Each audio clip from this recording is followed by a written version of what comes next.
We're in Canada's largest airport, the perfect place to survey travelers about Airbnb. What were your experiences like? Good, I really liked it. It was close to a subway, like everything was just perfect. Our ones in Italy were great.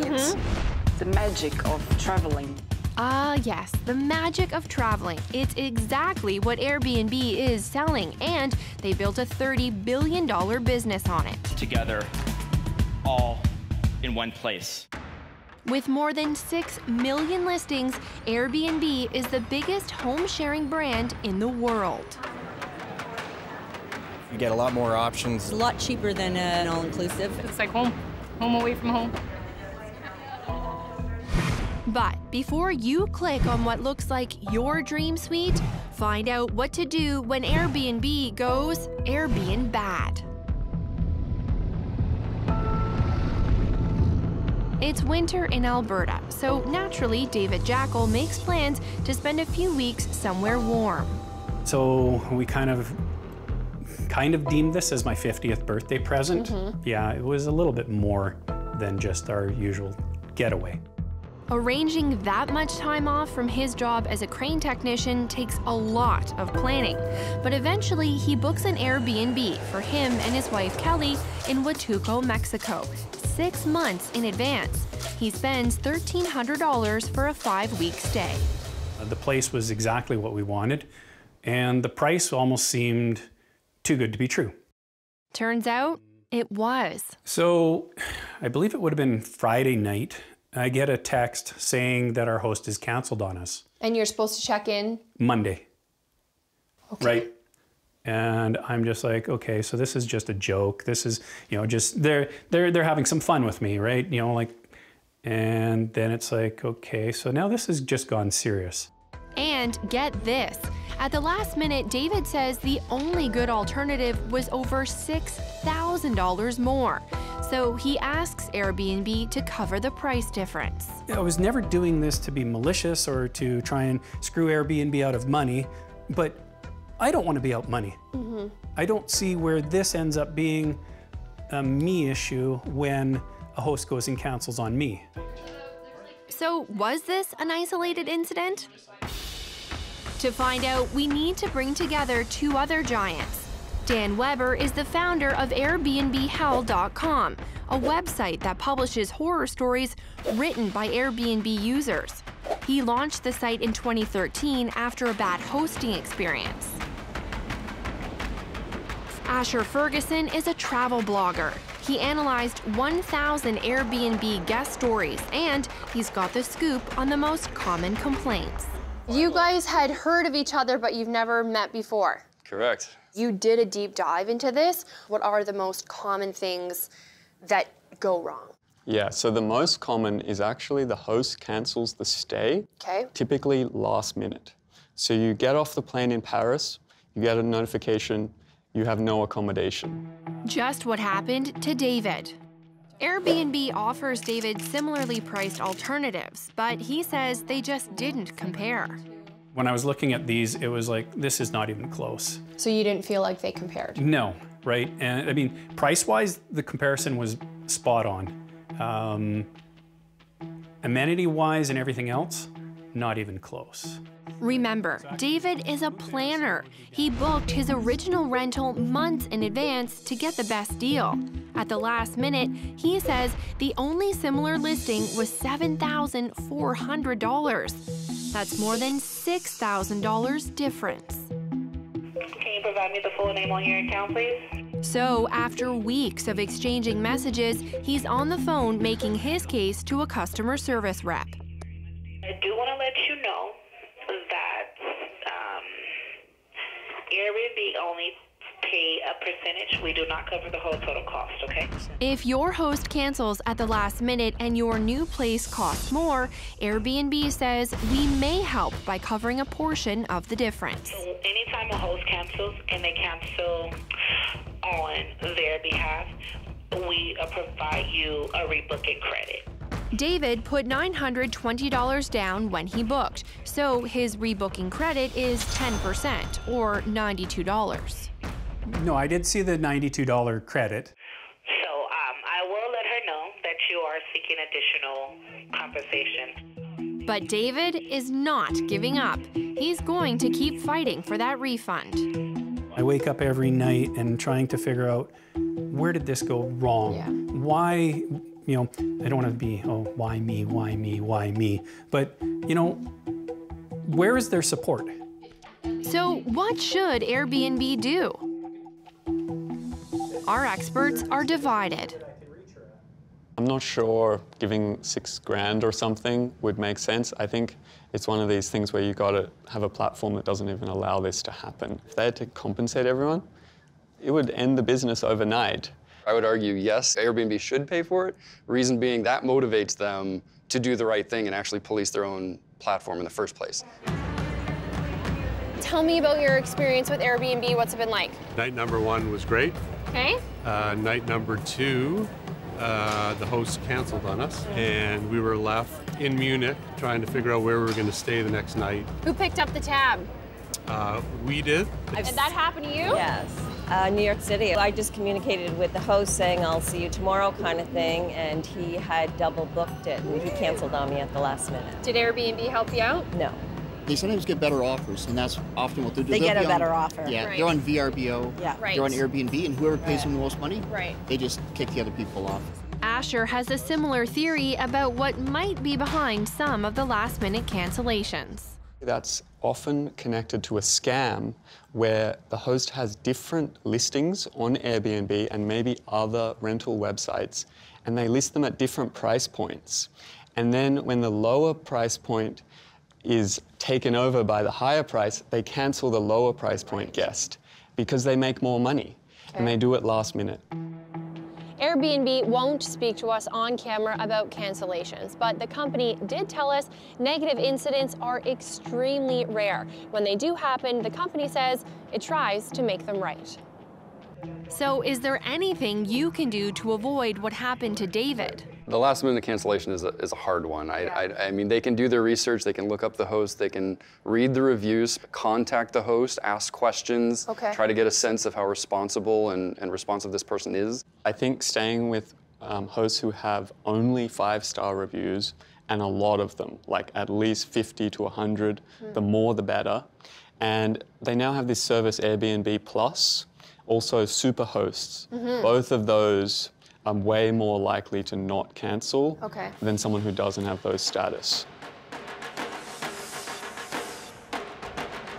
We get a third opinion from an expert in the sharing economy.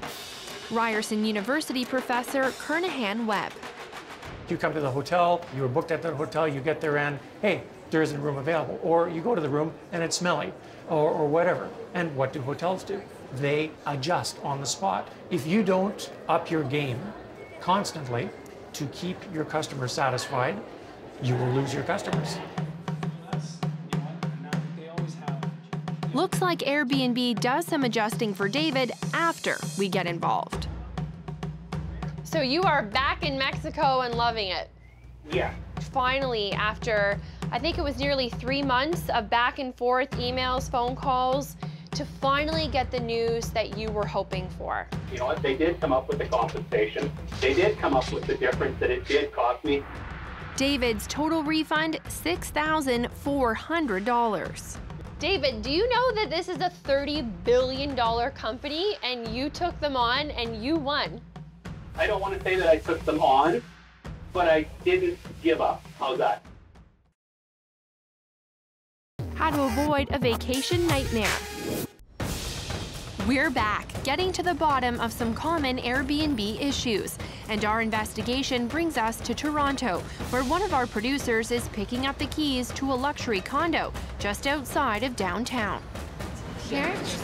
Okay. The listing describes a 1-bedroom, 1-bathroom unit with access to amenities like a pool and a hot tub. The rules seem simple enough. No noise after 10 p.m., no parties, and no smoking. But we're interested in a rule that isn't found on the listing, a rule Patricia Payne only learns about after she had already booked the very same suite. Last summer, Patricia and her boyfriend drove all the way from Labrador City to Toronto to visit family. Her family recommends Airbnb. You spend a couple days in the car, and then that's it right there. That's the Airbnb. Yeah, that's it. And what did you think when you first pulled up? Man, I thought it was huge. Never stayed in a building so tall. It's $133 per night for a whole condo unit. The selling point was definitely the parking, and then all the amenities were just kind of an exciting extra because we didn't expect to find a full house to stay in with like a pool and a hot tub and everything. Great, so it sounds like it was the perfect spot. Sounded fancy. Yeah. But 3 days after booking, the host surprises her with new rules she didn't sign up for.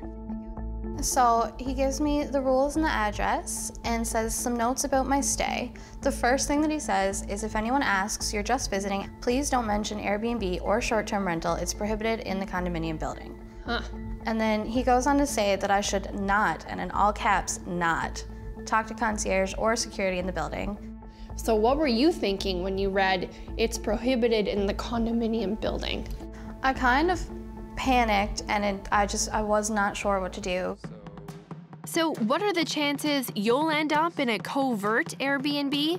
Well, Dan has a confession for us from his own experience as a former host.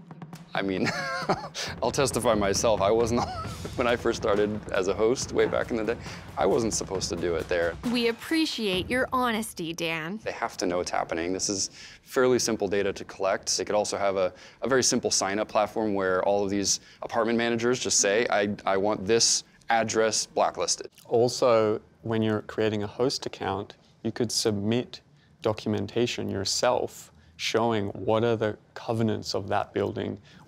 Are you even the legal owner of that? What were you most worried about while you were staying here? I was most concerned about being confronted by somebody who worked there, since it was technically against the rules. And I was concerned about eventually maybe having to leave and scramble to find a new place to stay. Did you make it to the gym? Did you make it to the pool? No, we didn't. We don't even know where in the building it might be. Just because you were concerned about having that awkward exchange or getting kicked out? Yeah, definitely. So we decide to book Patricia's unit too. No mention of sneaking around on the listing. Maybe Airbnb is allowed in the building now? But sure enough, before we check in, we get an email with the same set of instructions. Hi, yeah. Nice to meet you. And when we meet our host on check-in day, he gives another gentle reminder before we walk in. Don't mention anything about Airbnb, okay? Okay. At the security. Our producer asks for an explanation. So why can't you mention anything about it? Because that's not really, they don't like it, you know. It's okay, it's everywhere. Everywhere? Is it like this in every city? A viewer tells us about a similar experience while visiting Ottawa last spring. I felt very uncomfortable, especially when I saw a notice in the elevator stating no short-term rentals, condo is under 24-hour supervision. So we book with the host but end up in a different suite in a different building. Still, the message is the same. Important, please do not talk to the building staff if being asked. Always address yourself as a resident or tenant and not and never as a guest of Airbnb. Also, please do not disclose my unit number. The viewer complains to Airbnb and receives a refund. But check this out. The host profile lists similar complaints, but he's still in business despite the critical reviews. That's called a misrepresentation by the lodging provider to Airbnb. So that could lead to a situation where subsequently there's a complaint, at which point Airbnb might say, I'm revoking your ability to provide lodging service. But that's a kind of a long distance regulatory role. Translation, Airbnb could do more to make sure hosts play by the rules. When we ask Airbnb about preventing covert rentals, they tell us hosts must agree to comply with local rules before listing a space. So if you've booked a covert Airbnb stay, what should you do? I think I would immediately contact Airbnb and say, what do I do in this case? And document everything through the platform. Don't write messages to the hosts outside of the platform, have a paper trail to show that this happened. And then I would demand a refund. If I were to book another Airbnb and somebody like pulled the same thing, I probably wouldn't do it. Just because it wasn't a good time. Neighborhood Watch on your marketplace. We asked about your experiences with Airbnb. Many of you sent us glowing reviews. I love it. Very accommodating, I like them. And then there's this from an Airbnber who stayed in downtown Toronto. A dirty carpet, a stained couch, and when she stripped the bed on checkout day, stains on the mattress. She complained to Airbnb and was refunded the $100 cleaning fee for her stay. So far, we're uncovering some of the ways your Airbnb can go Airbnb bad as a guest. But what happens when Airbnb moves in next door?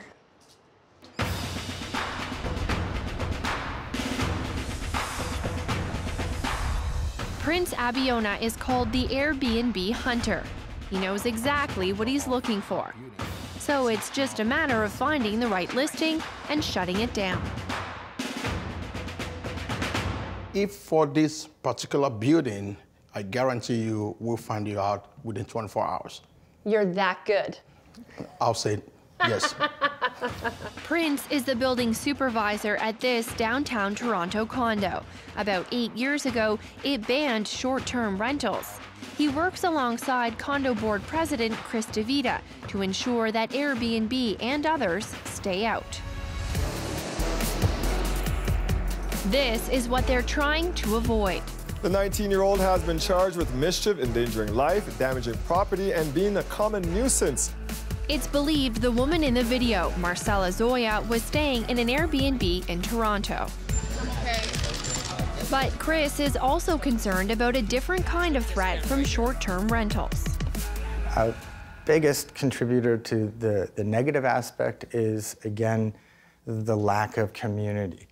You can't be friends with people who are just ghosts. They just come and go. It's nice here because I know a lot of condos filled with people who don't want to know their neighbors. But here it seems to be a bit different. Prince doesn't want to reveal all of his methods, but he gives us a sense of how the process unfolds. We don't necessarily have to pay you a visit. We just have to make sure that we document everything we do in this regard, right? So we make sure that we process a false warning notice from our management office, right, direct to the owner of the condo. After the first warning comes a second. The third warning comes from a lawyer, along with a $600 charge for the cost of the letter. Some might say it's a heavy-handed approach, but Chris has seen the results of guests gone wild. So tell me, Chris, when you were talking about bad incidents, what are some of the things that were damaged or went wrong? We had a party of some 20-something people. 20-something people, okay. And it spilled out into the hallway, a lot of drinks being spilled, a lot of other bodily fluids being spilled. And of course, they decided to redecorate our elevator here, which was nice of them. Redecorate the elevator? Yeah, $7,000 worth. What is the nightmare scenario that someone slips by you and then something goes wrong? I mean, the nightmare isn't a nice couple from Chicago staying here for a weekend. The nightmare is a group of criminals coming in, using this as a base of operations for either human trafficking, prostitution, all kinds of stuff. This happens. This is a reality. And the reality is, while some people love what Airbnb has done for travel, others argue it takes homes away from people who need them. Yeah, this is a business, and a lot of people making a lot of money on this. And there are a number of problems in the city surrounding housing caused by this very issue. Some experts say that the popularity of short-term rentals has removed thousands of homes from the housing supply in cities like Toronto, Vancouver, and Montreal.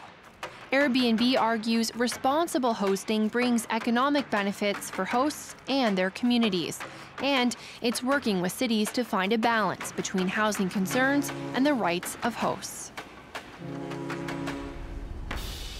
Meantime, if you have a complaint about a host in your neighborhood, you can send Airbnb a message here. But if you find yourself in any of the guest scenarios we've covered, our experts say contacting the company is just the beginning. You have to get it public. You can't just use the Airbnb platform to complain. You can put it on Twitter, Facebook, anything. This is the kind of thing that gets you the attention that actually will resolve your issue. They care about their reputation. Yeah, speak up, make a fuss about it. Hey, it worked for David. He got over $6,000 back. Like I said, I'm glad that you guys got involved in this. We want to hear from more of you. Email your Airbnb story to marketplace@cbc.ca.